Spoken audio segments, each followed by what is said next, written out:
يبارك فيك أخي سي أبي طالب، تحياتي لك وصباح النور. وصباح النور على الإخوان والأخوات من يستمعوا إليك ويجالسك في هذا اللايف. شوف، يعني بعد خليني نقول لك بعدا tu viens de faire une très très bonne analyse، يعني خديتيها من جميع الجوانب، سواء من الجانب التاريخي ولا من الجانب ديال الصراع الجيو إقليمي بين المغرب والجزائر، أو لا في إطار ديال ما يسمى بتاريخ الصراع بين الانفصاليين وبين المغاربة في هذا الموضوع. وانا شخصيا تنقول اخي ابي طالب على ان الاعتراف الفرنسي له، وانت ذكرتي هذه الامور انا غير نعاودها باش نمشي شي حاجه اخرى، على ان الاعتراف الفرنسي بمغربيه الصحراء له دلالات وله اهميه، بحكم فرنسا انها ايضا هي قوه استعماريه معنيه بالمنطقه، كانت مستعمره للمغرب وللجزائر ولموريتانيا بطبيعه الحال، وان لم تكن مستعمره للاقاليم الجنوبيه، فهي دولة مستعمرة وبالتالي معنية إلى حد ما بالموضوع، بالإضافة إلى أنها أيضا قوة يعني لديها مصالح تجارية واقتصادية. نعم. أكيد، لأن معلومة مهمة بالمناسبة، إن لم تكن مستعمرة ولكن شريكة في تقسيم، لأن اتفقت مع صحيح، كانت في إطار ما يسمى بمؤتمرات التقسيم الكولونيالي للمنطقة. صحيح صحيح. فاذا هنا الاهميه ديالها، ولكن انا كنت في واحد اللايف وذكرت، يعني تكلمت على ايضا على نفس الموضوع تقريبا، وهو طبيعه الاعترافات، لان كل اعتراف له خصوصياته، وكل اعتراف باعتباره انجاز ومكتسب للدبلوماسيه المغربيه، ولكن لا بد ان نضعه في حجمه الحقيقي غير باش نوضحوا الصوره كامله. فمثلا الاعتراف الامريكي هذا يعتبر اعترافا إطار حتى في المنظومة الدولية، باعتبار المكانة والقوة الأمريكية في العالم وقيادتها حتى لمجلس الأمن، وإن كان بعض الدول أحيانا كتكون مناوئة للسياسات الأمريكية، ولكن يعتبر اعترافا إطارا لأنه يترتب عليه اعترافات أخرى ضمنية، بمعنى أنه مكتسب دبلوماسي يتسبب أو ينجز مكتسبات دبلوماسية أخرى، وهذا رأيناه مع إسبانيا. الاعتراف الإسباني أيضا باعتباره اعتراف مهم جدا من الدولة التي استشيرت فيها المحكمة الدولية هل دخلت إلى هذه المنطقة وكانت أرضا خلاء فارغة، أما أنها دخلت على شعوب وقبائل كانت تربطها بمركز السلطة في الرباط بيعة في أعناقهم، وبالتالي اعترافها هو اعتراف تاريخي واعتراف قانوني واعتراف سياسي واعتراف جيو إقليمي. فإذا الاعتراف الإسباني هو أهم ثاني اعتراف في نظري بعد الاعتراف الأمريكي، لأنه يصحح التاريخ، ويضع الأمور في نصابها. الاعتراف الفرنسي له أمر وضعية خاصة جدا. ماذا يمثل للمغاربة؟ أولا كيف قلت أخي أبي طالب، على أن المغرب وصل إلى مستوى من القوة ذاتية بطبيعة الحال في منطقته، اللي خلته أنه يصحح بعض المواقف، بل ويصحح السلوك الدبلوماسي المغربي فيما يتعلق بالوحدة الترابية مع شركائه أو حتى مع أعدائه. ولم يعد يقبل المغرب بما يسمى كيف قلت أن تبقى بعض الدول في المنطقة الرمادية، أو أنها تستغل وتستعمل، وهذا ما كان سابقا، أنها تستعمل الملف ديال الوحدة الترابية في عملية الابتزاز أو الضغط أو كورقة من الأوراق. فالمغرب خرجهم من هذه المنطقة هذه، وعليك أن تكون واضحا، هل تريد أن تكون صديقا وشريكا؟ فالشرط معروف.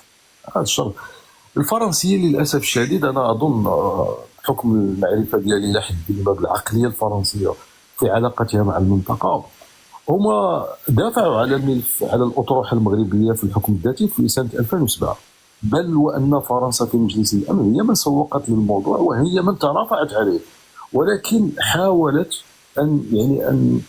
أنها تترنح قليلا، ربما تبيع الاعتراف ديالها بثمن من الأثمنة، يعني في إطار علاقات أو صفقات تجارية أو اقتصادية. وهذا الاحتكار ديال الموقف او التعطيل ديالو الى ان تنجز بالاعتراف ربما ثمنا واحد اخر ولا خلانا تعطلات. ولكن للاسف الشديد، ولكن هذه العقلانيه ايضا، عقلانيه الفرنسيين، كتعرفوا اخي ابي طالب على ان الغرب عموما سو سون دي ناسيون كارتيزيان. هذه دول ديكارتيه، بمعنى انها تشتغل بموضوعيه وعقلانيه. نعم، انا ساتفاعل معك في هذه النقطه بالضبط. انهم السياسه بالنسبه لهم هي مصالح. الان يجب ان نفهم، أن نشرح ترنح والموقف الضبابي للفرنسيين. الفرنسيين بالنسبه لهم، وانا الان ساقف من جهتهم، هم امام في الحقيقه معضله صعبه.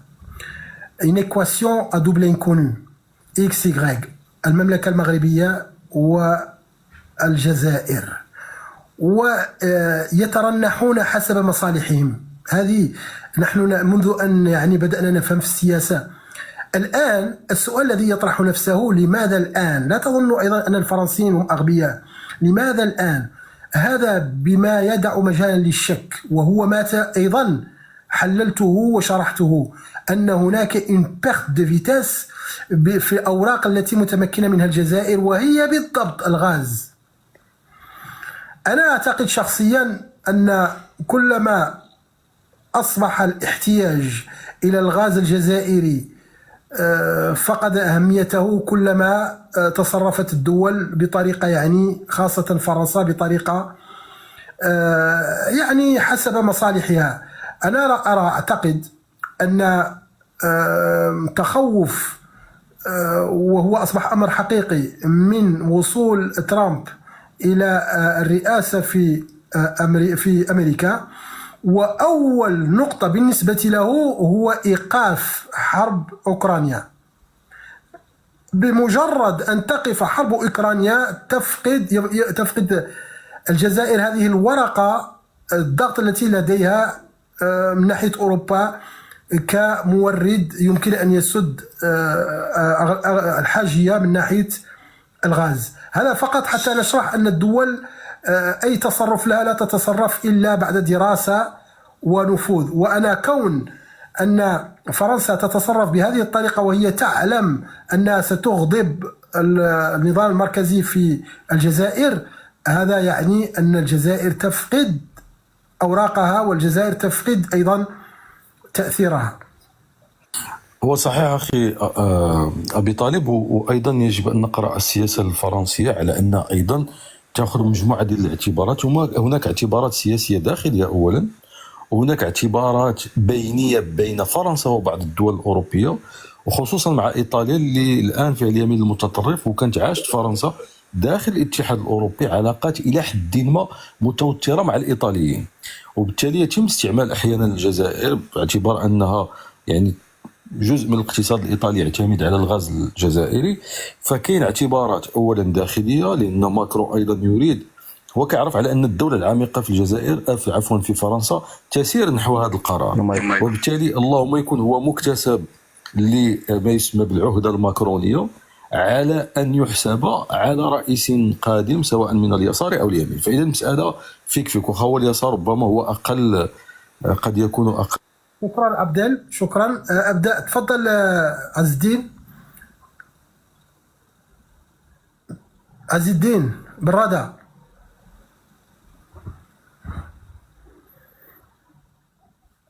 عز الدين بالرادة، أنت غايب. طيب نعطي فرصة للأخ الجزائري ربما، تفضل.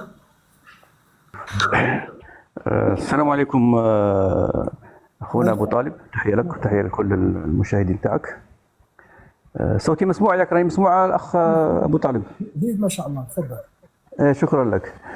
يعني من باب الإنصاف وإحقاق الحق، يعني وإعادة الحق لأهله. يعني وأنت يا الأستاذ أبو طالب يعني إنسان مثقف ودارس تاريخ المنطقة، يعني متى كانت هذه الأرض جزءا من المغرب؟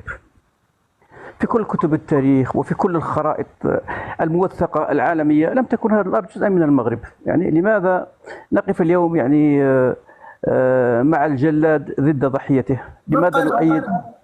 من أي مكان تستمد هذا الأمر أنها لم تكن أبدا أرض من المغرب؟ في كل كتب التاريخ نتاع المغاربة، كل كتب التاريخ حدود المغرب الجنوبية هي وادي درعا ووادي نون. لم يقل مؤرخ مغربي أن هذا الأرض جزء من المغرب. أقرأ كتاب الاستقصاء في تاريخ دول المغرب الأقصى، روح شوف كتاب الحسن الوزن الفاسي، كل المؤرخين المغاربة والخرائط العالمية الأوروبية والإيطالية والفرنسية كلها مجمعة على أن هذه الأرض لم تكن في يوم من الأيام جزءا من المغرب. ممكن دير لايف من اللايفات وندخل معك ونجيب لك الوثائق ونفتح الكتب ونقرا هذه الخرائط ونرى حقيقه هل كانت هذه الارض يوما من الايام جزءا من المغرب، حتى نقول انها يعني دعوه انفصاليين، يعني هؤلاء يريدون الانفصال عن المغرب. طيب، وماذا ما رأيك في المحكمة الدولية ب 16 قاضيا دوليا، والتي اعترفت وقال هناك روابط قانونية بين المملكة المغربية وهذه الأقاليم، وهي عبارة عن بيعة القبائل لسلاطين المغرب؟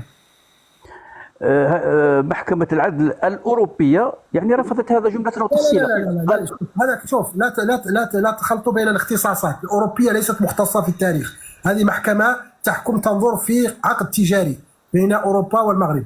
أنا الآن والسؤال لم يكن هل الصحراء مغربية أم لا. السؤال الذي طرحته الأمم المتحدة على محكمة العدل الدولية: ما هي علاقات المغرب، طبيعة العلاقات التي تجمع المملكة المغربية وهذه الأرض؟ وقالت المحكمة هناك علاقات قانونية تجمع المغرب مع الأرض، وهي عبارة عن بيعة لسلاطين المغرب. وأنت تعلم يا أخي الكريم أنه إحنا مسلمين، والسيادة بالنسبة لنا عبر التاريخ هي بيعة. شوف يا أخونا أبو طالب، المغرب عندما استقل سنة 1956 استقل بحدود يعني موثقة معروفة مكتوبة في دستوره وبشهادة العالم. يا أخي الكريم، أنت بهذا الكلام لا يعني أن المستعمر قام بجرة قلم بتخطيطنا ويصبح ذلك هو الأمر الأخير، لا يمكن. شكرا أخي أبي طالب. وأنا كرد على تعقيبا على مداخلة الأخ الجزائري، هو ممكن جدا، أنا ممكن أنني أفترض معه يعني في إطار ما يسمى بالجدل الفكري. أنا ممكن أن أقول لنفترض جدلا على أن ما قاله صحيح، وهذا ينافي تماما كل ما عرفته المنطقة في تاريخها. والكل يعلم على أن المغرب كان دولة كبيرة جدا بطبيعة الحال حسب العصور، تتمدد أو تتعرض إلى ما يسمى بالانكماش أو التمدد الجغرافي، على اعتبار أنها دولة قديمة وعريقة وكانت قائدة للمنطقة. وهذا لا ينفي أحد إلا من أراد أن يكذب على نفسه. ولكن غير فرضا أننا نتجادل شوية معه فكريا وتاريخيا، لنفترض جدلا على أنه كلامه صحيح، هل يمكن أن يعطينا الأخ الجزائري خرائطا سواء غربية أو إسلامية أو عربية أو شمال إفريقية على أن بشار وتندوف كانت جزءا من الجزائر؟ نعم، هذا هو السؤال. صحيح، لن يستطيع. المسألة التي تستعصي على عقول الجزائريين هي بسيطة جدا، وهذا ما لا يفهمه، ولكن هي يحتاج الأمر إلى شيء من الشجاعة الفكرية والوضوح والصراحة الفكرية والمصداقية أيضا. ماذا وقع في المنطقة؟ هو لدينا للأسف الشديد أنه دولة عظمى كبيرة تم تمزيقها تمزيقا، لا شيء تمزيق، إيلون ديشيكتي، وهي الدولة المغربية، وبالتالي واحتاج تمزيقها إلى أكثر من قوة استعمارية. كانت منطقة طنجة منطقة دولية، والمنطقة الأقاليم الجنوب إسبانيا، وفي الوسط كانت فرنسا، في حين أنه دولة الجزائر التي أصبحت الآن تتربع على 2,000,000 ويزيد من الكيلومترات المربعة، هذه مدينة أو مدينتين على الساحل المتوسطي تم اقتطاع مجموعة من الأراضي وكونوا هذا ما يسمى الآن بالجزائر. فالحقيقة هو أننا لن نجد في كتب تاريخ الجزائر المعاصرة، لن تجد في أي كتاب من كتب تاريخ الجزائر المعاصرة، لكن المغرب ستجد إذا كنت صادقا. إذا يعني إذا نقيت القلب ديالك من الحقد والكراهية والبغض وهذه الروايات والإيديولوجيات التي وضعت في عقولكم منذ الناصرية إلى يومنا هذا، أنا أظن أنك ستصل إلى نتائج علمية بغض النظر على الحساسية بين المغرب والجزائر. هذا مسألة واضحة جدا. ربما الآن الملف ديال الصحراء الشرقية المغرب لا تعوزه الوثائق الإخوان، هذا معروف، ونحن سمعنا كلنا إلى تصريحات المديرة المكلفة بالأرشيف الملكي أن المغرب لديه من الوثائق ما يمكن أن يحملها في الشاحنات ويرسلها إلى الأمم المتحدة لتبت في بعض الملفات. تفضل أخي أبي طالب.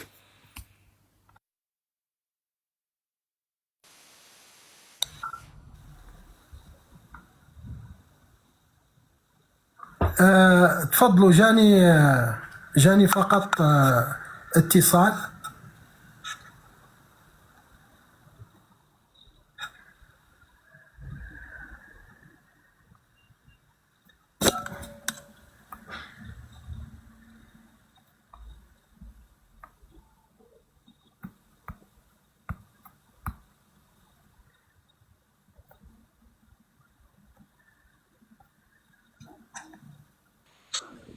السلام عليكم ابي طالب اخويا، تنحييك اخويا على هذا اللايف. هذا اللايف مهم جدا والله العظيم، تنحييك بزاف اخويا ابو طالب.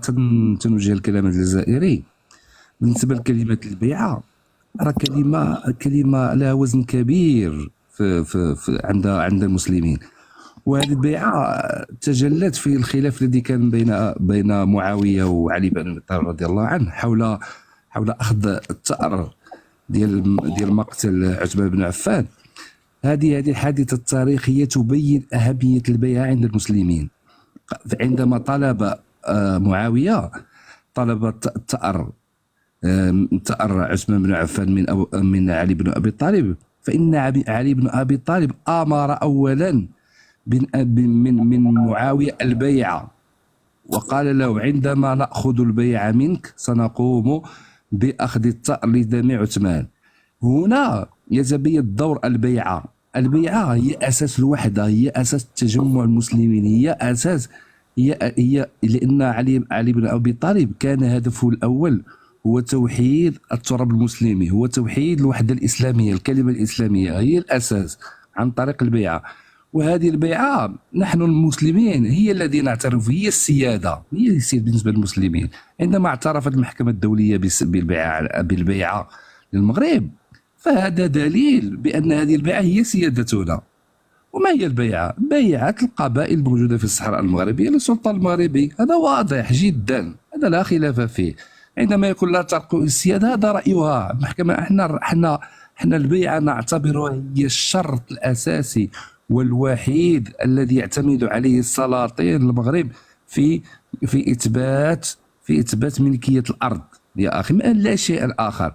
والذي هي اسئله يا ابو طالب اليك، اقول لك لماذا الجبهه العربيه الديمقراطيه، الجمهوريه العربيه الصحراويه الديمقراطيه لم تخرج اي بيان عندما اعترفت فرنسا بالحكم الذاتي للسياده المغربيه؟ اولا لماذا؟ هذا سؤال يطرح. وثانيا اقول لك اخويا ابو طالب،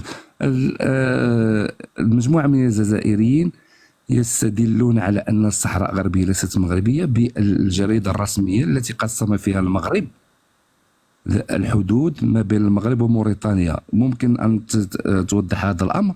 وثانيا وشيء اخر، لان انت لديك درايه كبيره بهذه المسائل، منطقه القرقرات، منطقه القويره كثر عليها الكلام في اللايفات الجزائريين. ممكن ان تعطينا تفسير على القويره؟ الله يجزيك بخير. شكرا على القسط خويا ابو طالب، شكرا جزيلا. نتحدث عن هذه باذن الله تعالى. شكرا اخونا ابو طالب. مسؤوله الارشيف الملكي المغربي نبيها سيمو عندما عمل ذيك الندوه الصحفيه، يعني انا كنت اعتقد انها سوف تاتينا باطنان من الخرائط ومن الكتب ومن المؤلفات، فلم تاتي بسطر واحد بنصف خريطه. الاخ عبد اللطيف المغربي يقول ان كذا وكانت. انا هنا اقول لك راني عند الاخ ابو طالب، انا مستعد. جيب ما عندك وسوف اتي بما عندي. سوف اتيك بعشرات الخرائط الموثقه التي عليها اختام الملوك من اسبانيا وايطاليا والمانيا وفرنسا نفسها وبريطانيا، تثبت ان هذه الارض لم تكن لكم يوما يا اخونا. كتبكم كتبكم نفسها لا اكبر اهم كتاب عندكم في التاريخ المغربي، كتاب الاستقصاء لاخبار دول المغرب الاقصى. حدودك الجنوبيه فيه هي وادي درعا، وحدودك الشرقيه هي وادي ملويه. متى كانت هذه الصحراء لكم يا الاخوه المغاربه؟ كون ان قبيله واحده من قبائل الصحراء هي قبيله تكنه، يعني بايعت احد السلاطين المغاربه، هل هذا يعطي الحق يعني للمغرب يعني ان ياخذ كل هذه الارض؟ ومفهوم البيعه يعني في الاسلام، البيعه الشرعيه يعني هي مقيده بفتره وبسلطان. يعني المسلمين الاوائل يعني بايعوا ابو بكر ثم اعادوا البيعه لعمر وهكذا. هل اهل الصحراء اليوم يعيدون البيعه لسلاطين المغرب؟ بالعكس تماما، هم يرفضون يعني هذا الحكم. اخي نبيل، القبائل، شيوخ القبائل الصحراويه جاءهم جاءوا لما مثلا انضمت والذهاب للمغرب، جاءوا إلى الرباط وقدموا رسميا أمام الجميع بيعتهم لملك المغرب. محمد السادس جاء بنفسه إلى الداخلة وإلى العيون وتم تقديم البيعة له. إذن هم يجددون البيعة كلما كان هناك سلطان جديد أو ملك جديد.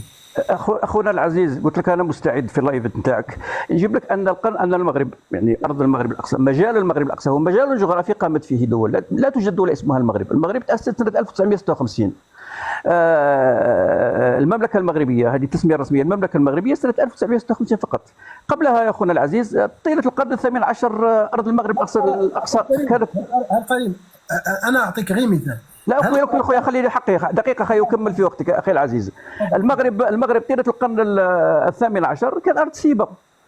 المخزن العلوي لم يكن يحكم الا محيط حدوده، ما كان يحكم لا في الريف ولا في الارض الشرقيه. يعني اليوم المغرب الشرقي، هذه وجده وكل هذه المنطقه الشرقيه لم يكن يحكم فيها، فكيف كانت له الصحراء؟ وكانت له الصحراء الشرقيه، هذه الاكذوبه الكبرى اللي يسموها الصحراء الشرقيه، التي لا وجود لها في اي كتاب من كتب التاريخ، لا وجود لها اطلاقا. والاخ انا اقبل التحدي ونجيبوا الخرائط، جيب خرائطك وجيب كتبك يا عبد اللطيف ونشوفوا هل حقيقه هذه الارض كانت في يوم لك ام ارض جزائريه هي عندك. أرضنا هي التي هي عندك. أخي أبو طالب، تفضل. أخي أبو طالب، واحد الراجل، واحد الطلب الله يجزيك، طلع لي الشمالي الله يجزيك بخير، لأنه عنده مجموعة من الخرائط، طلعوا الله يجزيك بخير باش الكلمة الآن عبد اللطيف. دكتور عبد اللطيف موجود أو غير موجود؟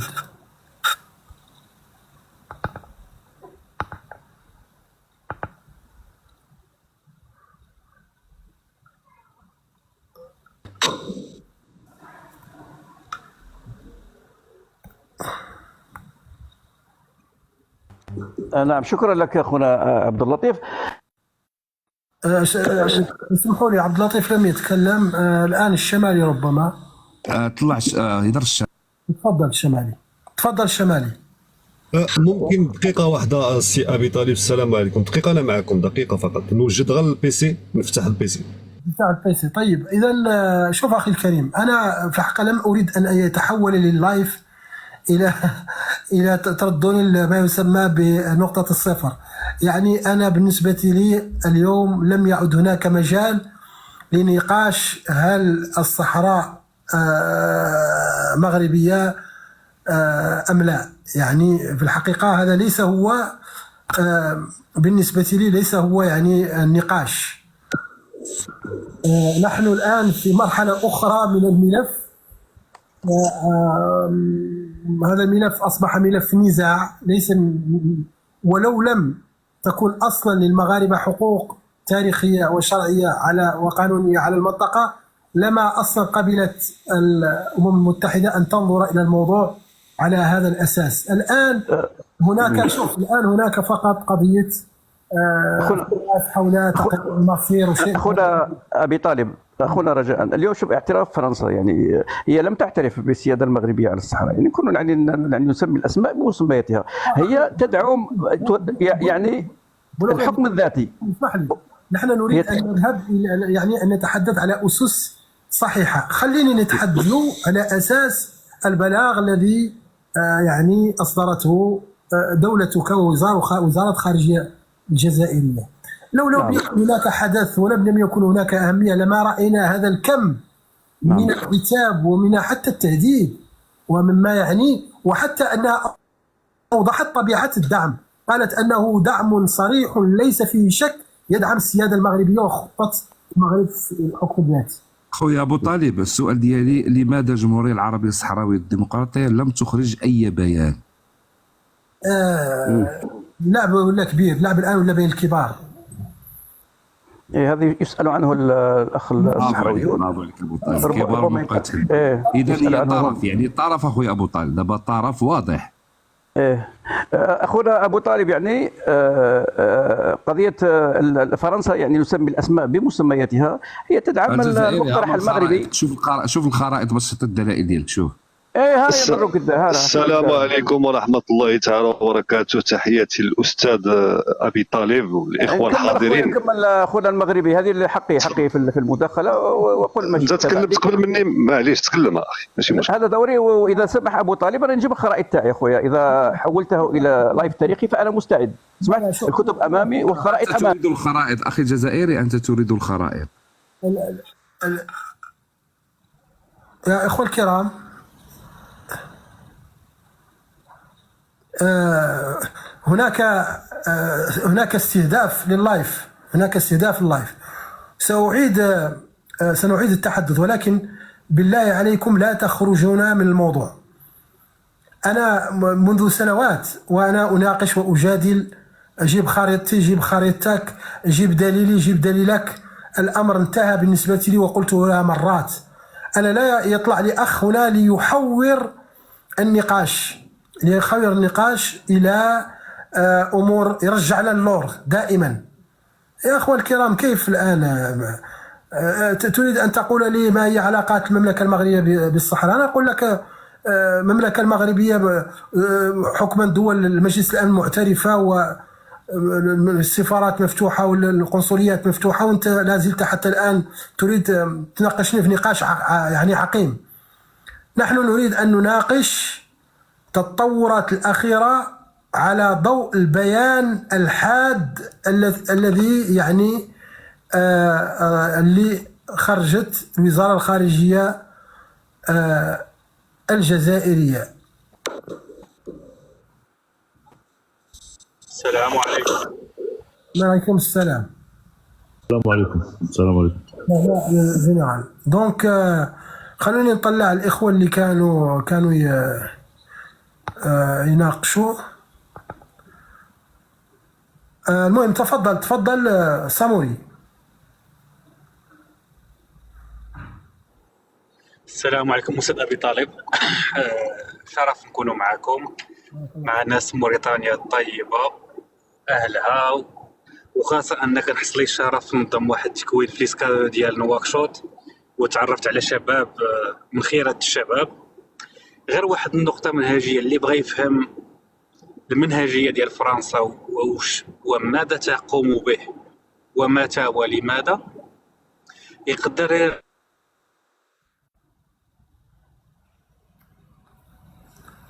الصوت يرجع للكتابات ديال الأسرة باش يعرف المنهجية ديال العمل يقوم على الأقل 40 سنة 50 سنة إلى الأمام بمعطيات محددة.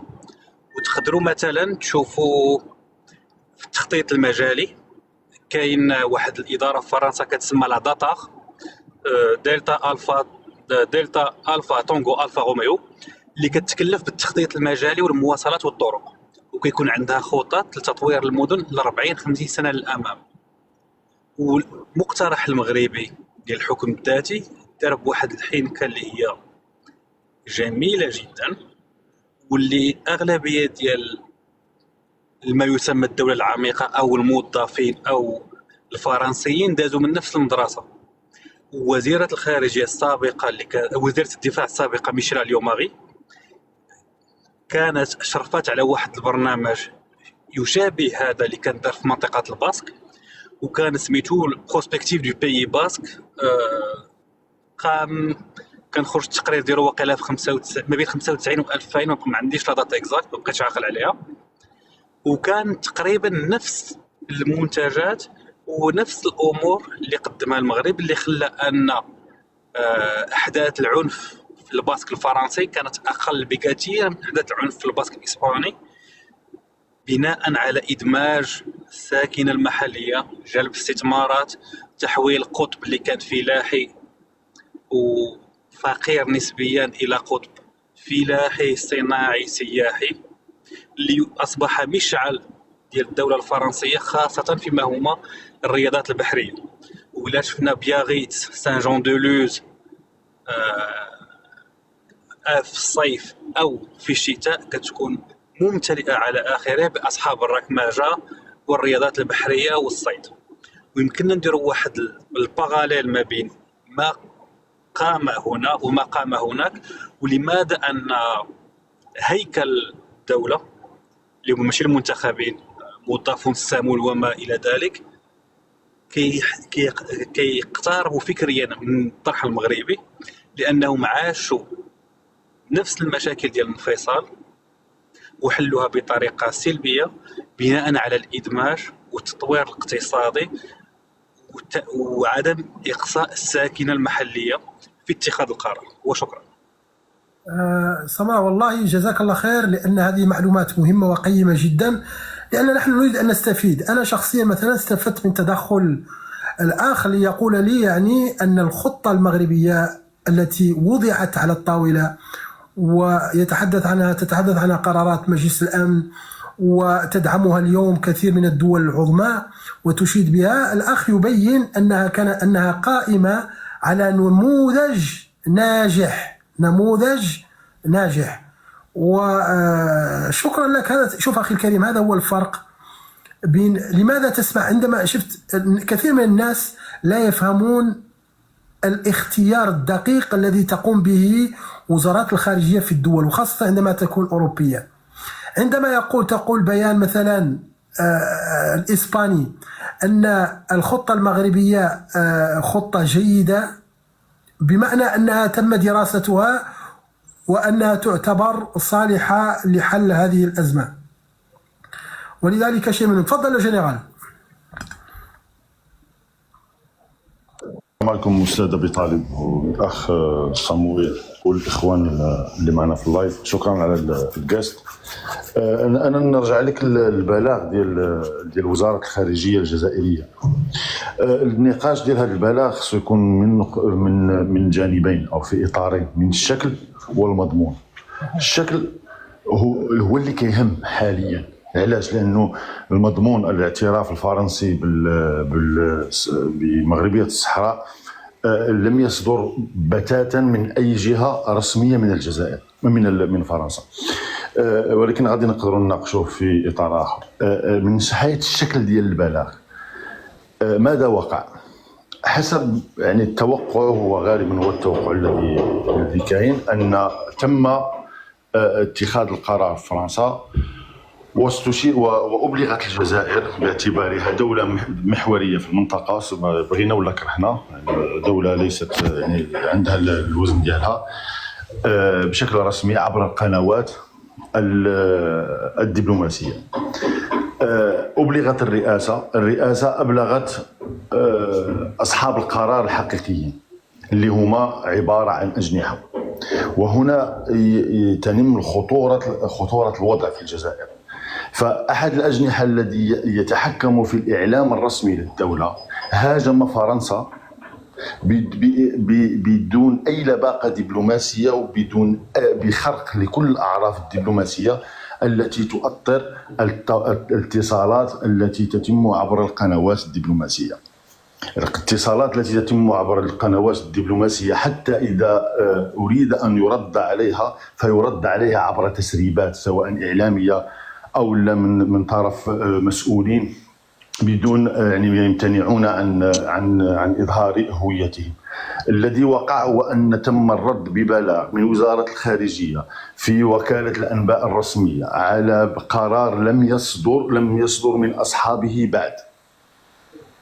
هنا يذكرون الأمر بنفس ما وقع في حادثة السفير الإماراتي في الجزائر، حينما أصدرت جهة ما في النظام الجزائري اتهام للسفير الإماراتي عبر تلفزيون شبه عمومي جزائري، اتهمت السفير الإماراتي بقيادة خلية تجسس على الجزائر تضم إماراتيين. فنفت الرئاسة الخبر وأقالت وزير الاتصال. ثم ماذا؟ هل تراجع الجناح الذي أثار الأزمة؟ لا، ولكن تراجعت الرئاسة عن الخطوات التي قامت بها وذهب وزير الاتصال ضحية. هنا طريقة التعامل وهذه طريقة التخبط يعني التخبط السياسي والتخبط الدبلوماسي الذي يمر به النظام الجزائري ينم عن تشتت مركز القرار. يعني لم تعد هناك مركزية للقرار، حتى لو يكون هناك أجنحة في أي دولة توجد هناك أجنحة. لكن هناك مركزية في القرار، يعني الأجنحة تتوافق إلى حد ما على قرار معين فيصدر باسم الرئيس أو باسم رئيس الوزراء أو باسم وزارة الخارجية إلى آخره. اليوم ما نراه لا، يعني نرى أن هناك اختفاء لمركزية القرار في الجزائر بشكل كامل، وهناك تجاوز لكل صلاحيات عند كل الأعراف الدبلوماسية. شنو راه واقع الله أعلم. أنا بالنسبة لي المهم في الامر هو نقاش شكل البلاغ، كيف اصدر البلاغ ولماذا اصدر البلاغ، علما بان القرار الفرنسي يعني لا يمكن ان اندد بقرار لم يصدر، يعني هذه بالمنطق ديال العرف. اما في اطار القرار كقرار يعني الاعتراف هو تحصيل حاصل، يعني هو شيء غير مفاجئ. واي اقل المتتبعين، حتى ما كنهضروش على المتتبعين السياسيين والاستراتيجيين، حتى نتحدث عن المتتبعين ديال التيك توك وديال تويتر وديال السوشيال ميديا، لن يفاجئهم هذا الامر لامرين. الامر الاول لانه قطار الصحراء المغربيه قد يعني انطلق وسادنا. الشيء الذي ان المغرب وضع لفرنسا محددات محدده للتعامل والاستثمار، وان ارادت ان تحافظ على ما يجب ان تحافظ عليه في المغرب، والا النظاره الوحيده التي سيرى بها ذلك هو الصحراء المغربيه. حاولت فرنسا بشتى الامور العلنيه غير النقطه الاخيره باش نختم، ان الذي دفع فرنسا، يعني ان فرنسا ارغمت على الموقف، وخصوصا الامر الاساسي هو ما يتوقع من عوده ترامب الى الحكم في الولايات المتحده الامريكيه. فالدوله الفرنسيه ارادت ان تستبق الى يعني القرار سيصدر رسميا. الشيء الاساسي هنا هو عوده ترامب الذي سيخلط الاوراق ماشي غير فرنسا، لمجموعه من الاطراف المتداخله في الموضوع. والسلام عليكم. هناك معلومه يا اخوة الكرام تاكدت منها الان. اريد ان اقول ان خبر البيان الذي صدر رسميا اولا من وزاره الخارجيه الجزائريه أنه ما زال حد الآن موجود على جميع مواقع الجرائد الرسمية المعروفة مثل صحيفة العرب وسكاي نيوز والحرة وداتش فيله ومونتي كارلو الدولية والشرق الأوسط وإرتي العربية، إلا أن الخبر الذي سأقول لكم أطلب من الجميع متواجد هنا أن يتأكد منه. أنا أطلب الآن من الجميع ويكتبوا لي تعليق من كان عنده هاتف أو حاسوب أن يحاول أن يدخل على موقع الجيريان بريس سيرفيس وهي وكالة الأنباء الجزائرية، أو يدخل على موقع وزارة الخارجية الجزائرية. إذا استطاع أن يدخل يقول لي أن ندخل. تفضلوا.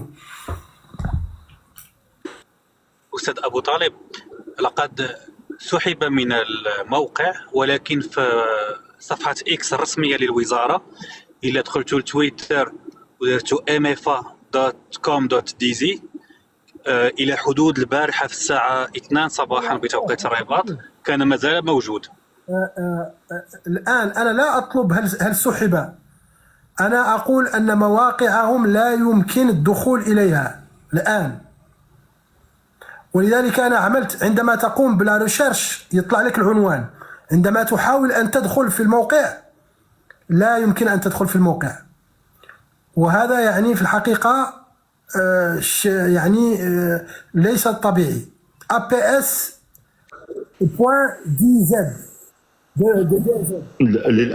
للأسف أنا وزارة الخارجية ووكالة الأمن. نعم للجنرال، واصل أعطيني الخبر.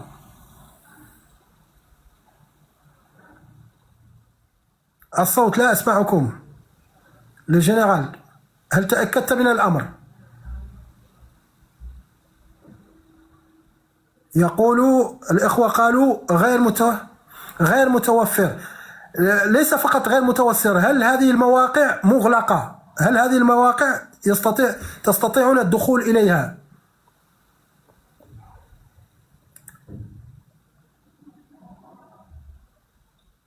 أنا لم أستطع الدخول إلى موقع APS، هو موقع ولا mfa.gov.dz، يعني مكتوب ببيان وزارة الخارجية الصحراء الغربية و19 ساعة، ولكن عندما تضغط يقول لك أن الموقع غير قابل، لا تستطيع الدخول. يعني أنه وكأنما، إذا كنتم تسمعوني إخوة الكرام، كما ربما قال الأخ، تم حجب الموقع عن الدول الخارجية. لا، هو الحجب على المغرب يعني من زمان بالنسبه لوكاله الانباء الجزائريه، ويعني حاجب الموقع ديالها على المتلقين في المغرب. عجيب. وبالنسبه هنا خويا شوف. نعم. بالنسبه حتى كذلك موقع، واذا انت كنت في موريتانيا، لا بالنسبه للموقع، بالنسبه هناك مجموعه، ولا كل المواقع الرسميه محجوبه على المغاربه. لا، انا كنقول لك، انا شخصيا سميتو في تويتر، وزاره الخارجيه دارت لي بلوك، التلفزيون الجزائري دار لي بلوك، لا بي اس دار لي بلوك، عبد المجيد تبون دار لي بلوك. اذا صدقني. اذا الان فهمت ان كل من يبث او يعني كونيكتي من الماروك محجوبين عليه المواقع. لأن رأيت من مصر، قال من مصر مفتوح. طيب الذي فتح هذه المواقع، هل بيان وزارة الخارجية ما زال موجود؟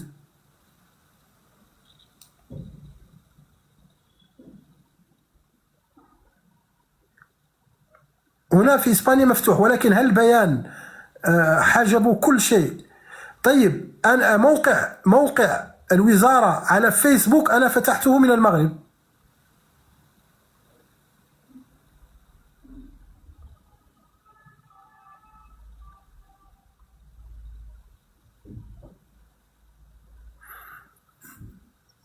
يا اخوة الكرام، تكبيس يا اخوة الكرام، لانه اللايف مستهدف. استاذ علي طالب. نعم. استاذ علي طالب، حاول اذا عندك في بي ان، خدم الفي بي ان ودخل الموقع، اذا عندك ابليكاسيون ديال الفي بي ان.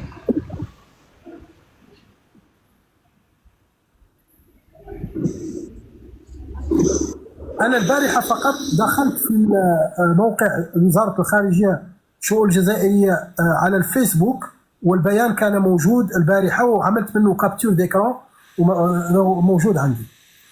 ولكن استغربت أن اليوم أنه لا يمكن الدخول فعلا من المغرب إلى المواقع، هذه المواقع الجزائرية، يعني موقع رسمي، يعني لاجونس بريس الجيريان بريس سيرفيس، لا يمكن الدخول. يقول الأخ جميع الروابط. الإخوان قال لك أخويا أبي طالب، الإخوان دخلوا من فرنسا ودخلوا من الدول الأخرى، البيان لا يزال موجودا. البلاغ لن يسحب، لكن الطريقة راه المضمون أخويا أستاذ أبو طالب، راه المضمون اللي مع هذه راه سابقة في العمل الدبلوماسي سابقة، ولا أعتقد أن هناك في دولة ما ولا متتبع ما شاهد هذا المهزلة. راه المشكلة الجزائر حاليا، ونعطيك نحيي لك على واحد المسألة، مشكلة الجزائر حاليا لم يعد لها بروتوكول دولة. يعني الى شفت الازمه اللي كانت مع مالي بسبب ماذا؟ بسبب البروتوكول، يعني عدم احترام البروتوكول الذي يتم عاده، يعني ان تبون استقبل الحاج ديكو بدون ابلاغ السلطات الماليه، حتى ولو كان هناك خلاف مع السلطات الماليه، ابلاغ الدوله معنيه بامر ما باجتماع يهمها شيء، هذا بروتوكول يجب ان يكون. دوله لم تعد هناك ركائز دبلوماسيه ولا حتى بروتوكول، نقدر نقول لك انهم داخلين الى لا دوله، يعني كل هاي الغي بالغاه كما كيقولوا بالمغربيه. ولكن اتمنى ان الفكره تكون وصلت. نعم الجنرال، الا تعتقد ان الامر مقصود؟ ان الامر مقصود هو أن بما أن اسمع، هذه يعني فكرة معقولة، أن الفرنسيين والمغاربة وكذا، وخاصة الفرنسيين اللي الأمر يعنيهم موقف فرنسي، أنهم اختاروا أن يذيعوا بهذه الطريقة، أن تكون الجزائر نفسها هي التي تعلن عن الخبر، وهذا يخفف من وطأته. وأنا أعتقد شوف، انا متفق معك، لانه شوف انا متفق معك ان اعتراف الفرنسي بمغربيه الصحراء أرى ليس سهلا على فرنسا. علاش؟ لانه تاريخيا السبب الرئيسي الوحيد مش ما تعطيني حتى شي تفسير واحد اخر، السبب الوحيد الرئيسي لمشكل الصحراء هو فرنسا بالضبط. هي فرنسا هي التي اخترعت المشكل، وهي التي مددته. لانه حتى في معركه، هناك معركه كتسمى المعركه المنسيه بالاسبانيه، لا غيرا او البداده، اللي كان شنها الجيش المغربي مع الجيش التحرير المغربي، يعني الجيش الملكي مع جيش التحرير في سيدي إفني في طرفايه في 1958، ومشاو والثوره يعني اندلعت حتى في العيون، بالرغم من الصراع الايديولوجي والاختلاف الجذري بين دوغول وفرانكو. فرنسا تدخلت بطيرانها لوقف زحف القوات المغربيه نحو الصحراء المغربيه، نحو العيون. وكان الجيش الاسباني كان انهزم شر هزيمه لولا تدخل الطيران الفرنسي. هناك عمليه المكنسه كذلك هو مثال. هذا الصراع اخترعته فرنسا لكي يستمر. فالحين يعني هذا اليوم يعني تمدده ولا استمراره، عملت على استمراره بماذا؟ بدعمها للجزائر. اليوم انها تجي فرنسا وتقول لك بانها تعترف بمغربيه الصحراء، شيء راه صعب جدا على فرنسا وصعب جدا على الجزائر، لانه فرنسا المانع ديالها كيفاش غادي تصرف الخبر الى الجزائر، كيف ستقنع، كيف سيكون رد فعل النظام الجزائري هنا، مجموعه من الاكراهات. فطبعا ماشي بعيد ان هناك تسريب. هذا التسريب هذا هو نوع من تخفيف وطأ القرار، لانه القرار لن يكون سهلا، خصوصا اذا كان على الطريقه الامريكيه، ولا اتوقع أنه سيكون على الطريقة الأمريكية. ولكن إذا كان على الطريقة الأمريكية بإعلان أن سيكون هناك قنصلية وسيكون هناك يعني ستكون يعني زلزال سياسي في المنطقة وبالخصوص في النظام الجزائري، والله أعلم. نعم أخي الكريم،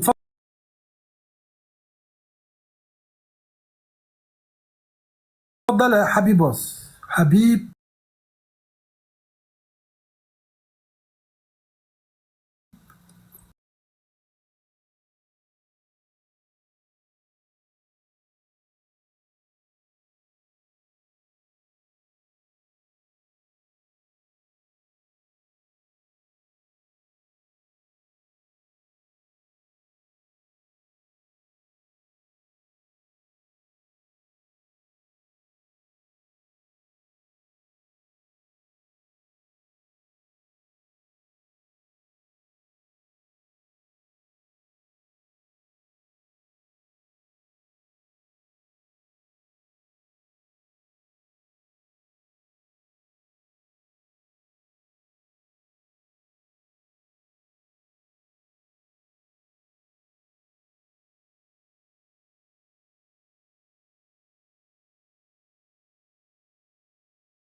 هاد الحاله لذلك وصلتي لها النخب الفرنسية والدول العميقة اللي الفرنسية كيوصلوا به الناس تيطردوا به ما لقيتيش من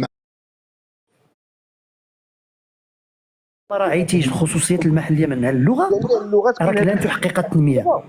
هذا المشكل اللي طرحتي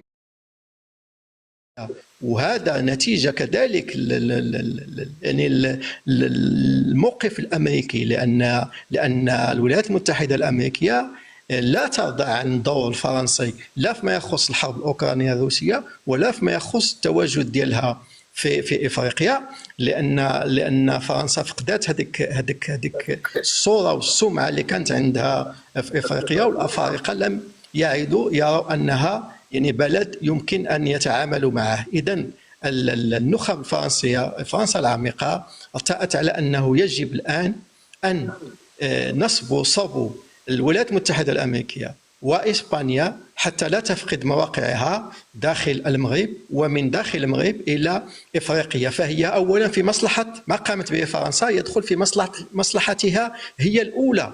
أما المغرب في حقيقة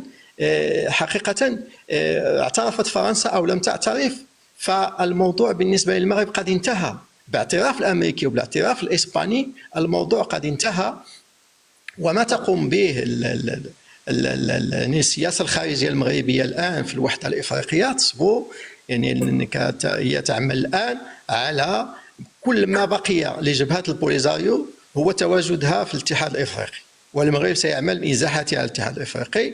ويمكن أن نقول على أن هذا الموضوع عدد الملف هذا يمكن أن يطوى في السنوات المقبلة على أكثر تقدير. هذا هو اللي ممكن نقول في هذا القراءة الأولية لهذا الحدث.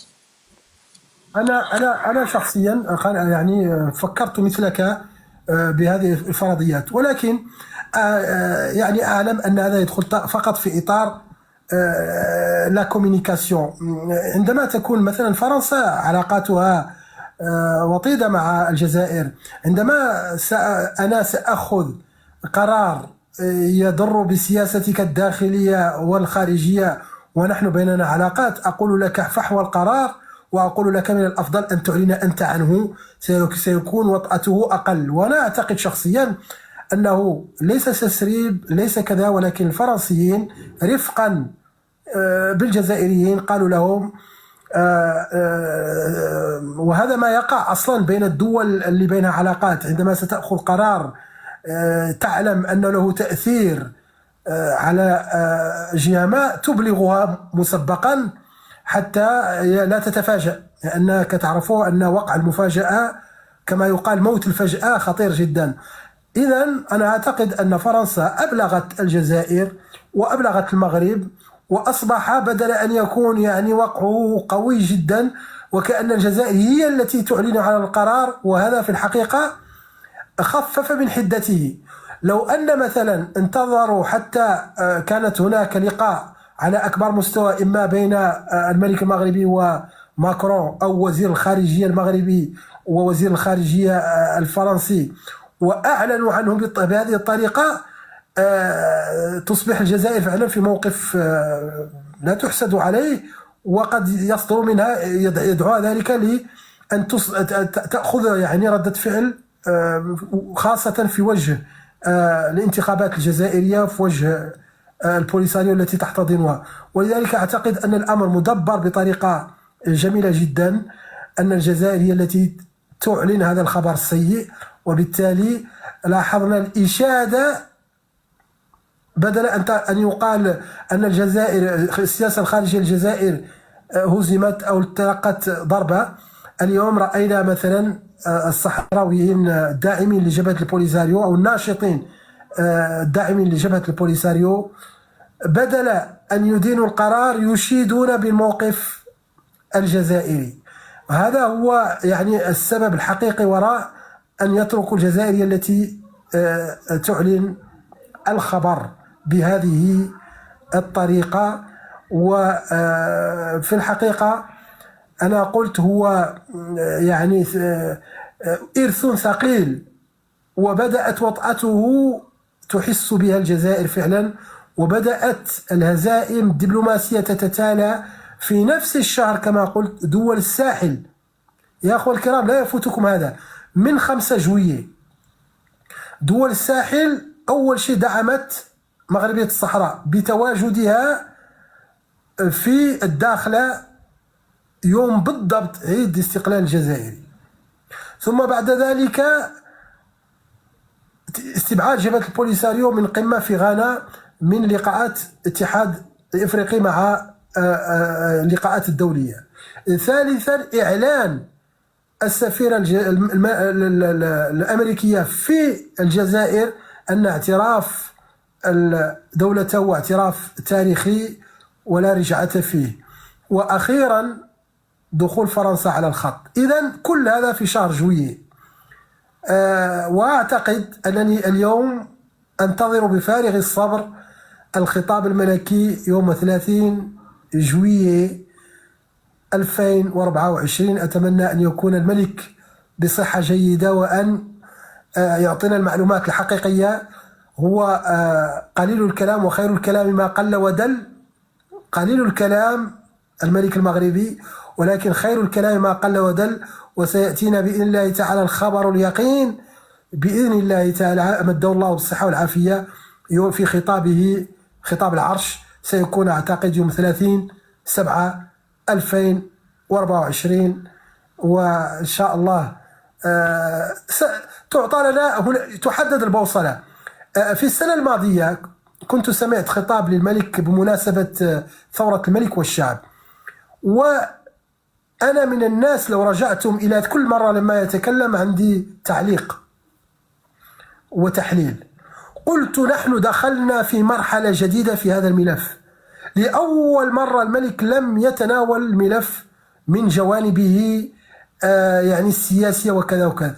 الملك تحدث فقط عن المبادرة الأطلسية وعن مشاريع في الأقاليم الجنوبية المملكة المغربية وتحويلها إلى قطب عالمي اقتصادي.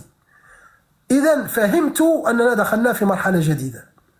ولذلك عندما يرى الناس أن توقعاتي أو تحليلاتي ربما تقترب كثيرا من الواقع، لأني أحاول أن أفهم المعلومة من مصدرها.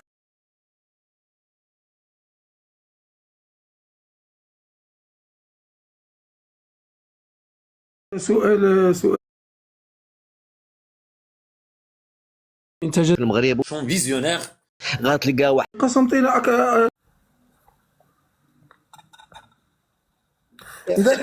فقط إشارة السي علي، فقط إشارة أن تحت التوقيت هو جد مهم. يعني السياسة الفرنسية الآن هناك مشاورات لتشكيل حكومة جديدة مكونة من طرف الأحزاب اليسارية.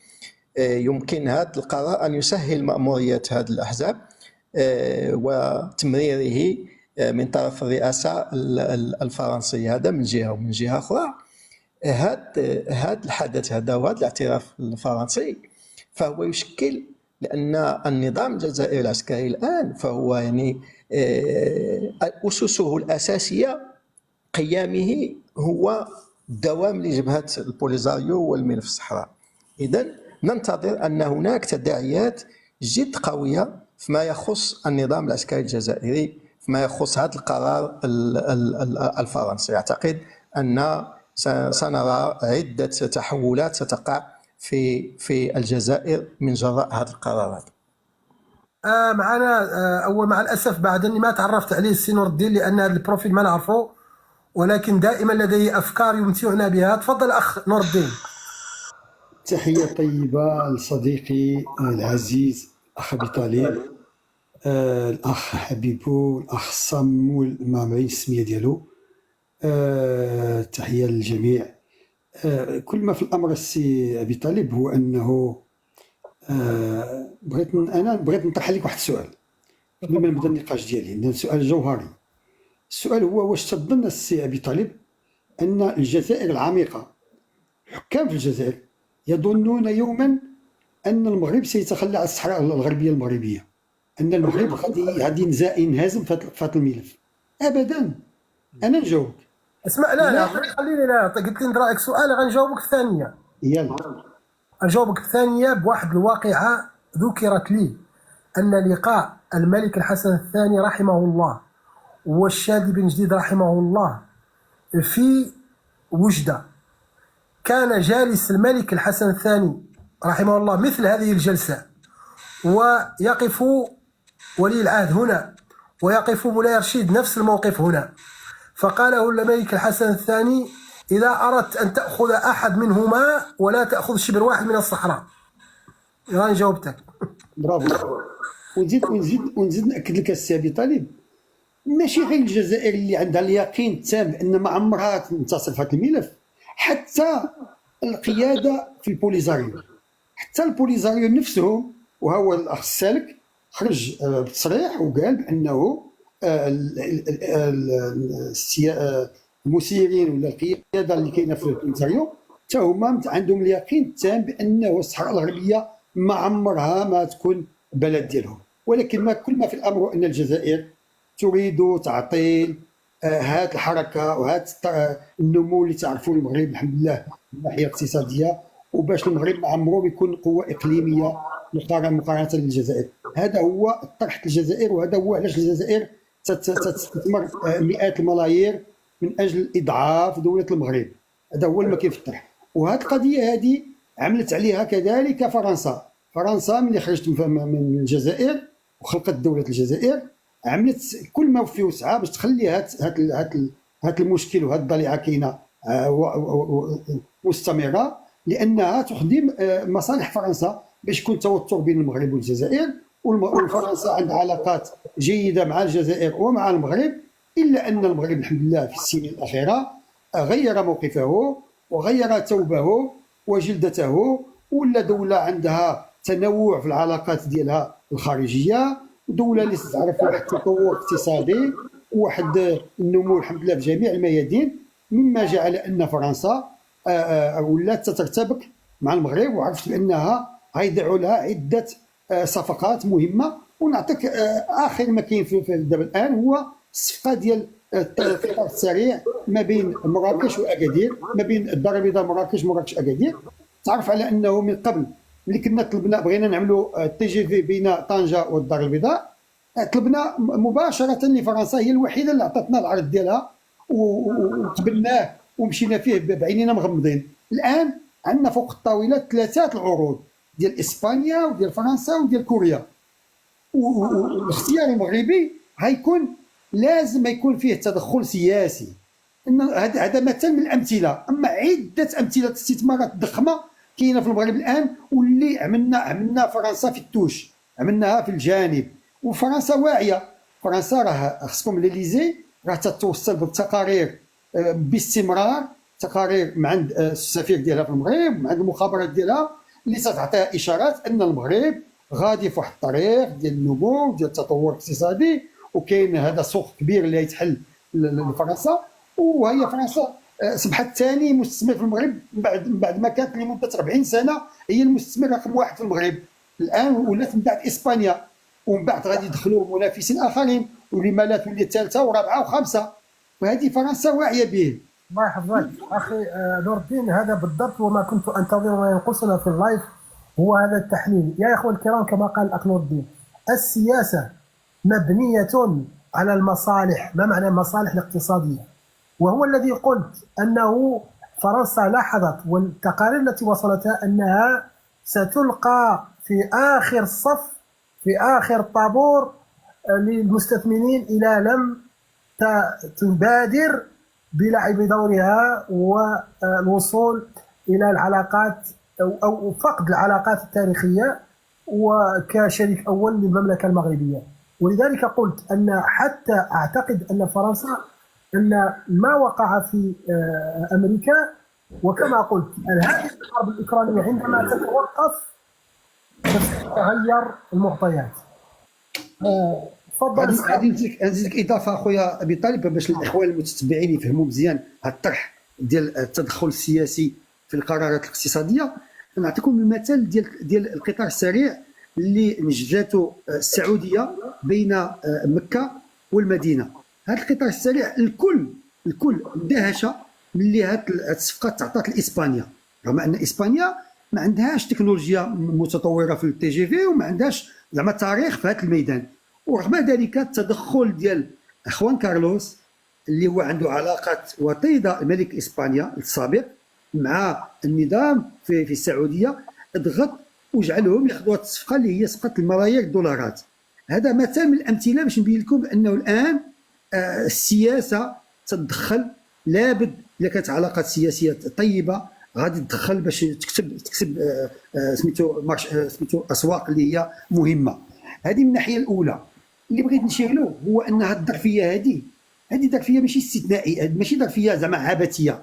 هذه ظرفيه اللي اختارها المحنك ماكرون، لانه رئيس محنك وعنده ذكاء سياسي تلاحظ فيه، انه خرج بهذا القرار. اولا بلغ باحترام منه، بلغ الجزائر عن طريق يمكن هاتف، مكالمه هاتفيه ولا عن طريق طرق من الطرق الدبلوماسيه، باش يبين لهم انه راه ياخذ القرار احتراما للعلاقات التاريخيه اللي كاينه بين الجزائر وفرنسا. هذه النقطه الاولى. واختار هذه المرحله هذه لانه الجزائر في عندها نقطه ضعف الان، لانه داخله في انتخابات رئاسيه في المواد سبتمبر، ورغم تعرفوا بان الرئاسه الجزائريه ما يمكن لها تعمل الا بالتزكيه مع فرنسا، لان فرنسا تسيطر على العسكر الجزائري، تسيطر على عده مؤسسات داخل الجزائر. هذه النقطه الاولى. النقطه الثانيه خصكم تعرفوا بان هذا الطرح هذا ديال الاعتراف الفرنسي بالصحراء المغربيه راه فيه جدل داخل فرنسا. راه كاين جوج تيارات داخل فرنسا، اليسار الفرنسي ضد الاعتراف الفرنسي بالصحراء المغربيه، واليمين الفرنسي مع الاعتراف هذا. وهذا كان دائما طرح منذ، راه قلتيها قبيله، منذ جاك شيراك، وكان عندنا مشاكل مع ميتيرون، وكان عندنا مشاكل مع هولوند، وهذا جا بيناتهم بجوج. هذا حتى هذا وسطي، هذا ما اليميني ما اليسار.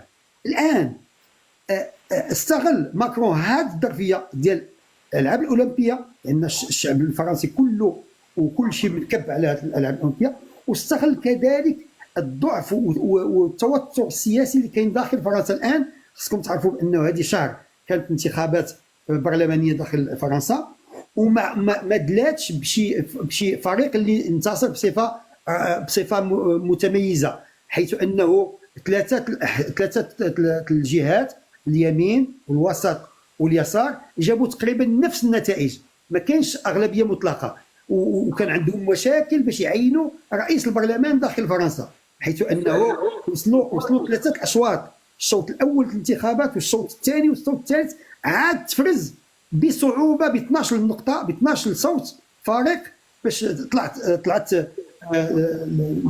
الممثله ديال الطرف ديال ماكرون. هذه النقطه كذلك مهمه باش اختار ماكرون هذا. وكذلك اختار هذه المناسبه اللي فيها الخطاب الملكي بمناسبه العرش، عيد العرش، اللي هو خطاب تسمعوه كل المغاربه بدون استثناء، وتسمعوه جميع الممثلين الدبلوماسيين داخل المملكه المغربيه، واللي عنده صدى عالمي هذا الخطاب الملكي، لانه تعطي الخطوط العريضه ديال السياسه المقبله، السنه المقبله بالنسبه للمغرب. هات الظرفيه حتى هي كذلك اختارها، واختار كذلك ظرفيه بانه ماكرون عامل برنامج انه سيزور المغرب في شهر 9 ولا شهر 10، هذا هو المرتقب، وبغى باش الاجواء تكون في الاستقبال ديالو بصفه عامه. الكلمه هذه الهدف الاخير او السبب الاخير الذي قلت هو الذي انا كان في راسي، ان انت الملك المغربي غاضب شخصيا من ماكرون عندما اتهمه بالتجسس عليه عبر بيغاسوس. تجسس ولم يجيبه على المكالمات الهاتفيه وعده نقاط. اراد بهذا الامر ربما هديه بمناسبه عيد العرش. انا اعتقد ايضا ان هذا الامر هذه هي الدبلوماسيه، الدبلوماسيه اخذ وعطاء، تصلح المواقف ديالك بواحد لاكت، ان لاكت فور، هذا سي لاكت تري فور. حنا كنا السي ابي طالب، راه كان عندي معك حوار مطول ملي جيتي عندنا المغرب، وكنت دائما تنتكلم معك وتنقول لك بان فرنسا ستعترف بالصحراء. واش عقلتي على هذا الكلام ولا لا؟ هذه اكثر من هذه سنه وحنا تنتكلموا هذا بكل امانه. كان عندي اليقين التام ان المؤشرات كلها غتمشي في هذا الاتجاه. نعم. اخوة الكرام، وصلوا التكبيس ل 200 كا لاننا 182، ونعطي الكلمه الاخير لسام اوري لان الجمعه لم تعد بعد الجمعه. نعم. شكرا، تقبل الله من الجميع. كنظن كاع المداخلات كانت جد قيمه. الا ممكن نضيف وجهة نظر بحكم اني كنعيش في فرنسا. اليسار عندهم مشكل اللي يربح، عنده مشكل انه متشقق وغير مجموع ايديولوجيا، كيجمع ما بين الان بي ا اللي هو نوفو بارتي اونتي كابيتاليست اللي هما اقصى الشيوعيه الماركسيه اللينينيه الى اقصى اليسار، وما بين الحزب الاشتراكي اللي هو البارتي سوسياليست. وتاريخيا الان بي ا والبارتي كومونيست مساندين لبوليزارو لانها حركه شيوعيه. اذا ماكرون استغل هذا الوضع